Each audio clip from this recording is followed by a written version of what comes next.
ne u čer. I što sam ono tija reći, a ne lagat, zaljubija se od ti moj prijatelj, u tu mladu udovicu, pa je napisao ocu pismo da se misli ženit i pozove ga da dođe na to vinčanje i da pristane na to vinčanje. Otac je došao, prista i oni su se vinčali. Otac je niko vrijeme ostao tamo kod svoga sina, jeli? I šta ćeš vidjeti ti, vražije prigode, otac se zaljubija u čer od te udovice. I on se viđa s njom.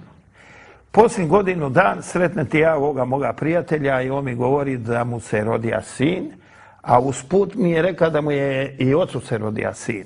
Pa i mene pita da bi ja tija bit kum toj dici. Ja mu govorim zašto ne?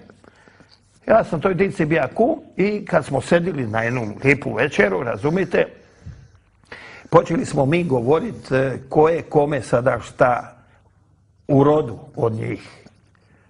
I ovi moji prijatelj mi govori, kume, vidite vražega kombinacijuna. Moja žena je postala punica moga oca. Moj otac je postao moj sin, a moja čer je postala moja mater.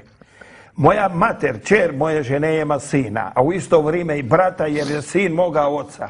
Ma jer moj on sin naše čere, onda je moja žena njegova baba, a ja sam did svoga brata. Moja mater, sestra moga brata je u isto vrijeme njegova baba jer je on sin njezinoga sina. Moj otac je kunjad svoga sina jer mu je oženija sestru. Ja sam i brat svoga sina koji je sin moje babe, ja sam i kunjad svoje matere, moja žena je teta moga sina, moj sin je neput moga oca, a ja sam samome sebi dida. To je. I to je.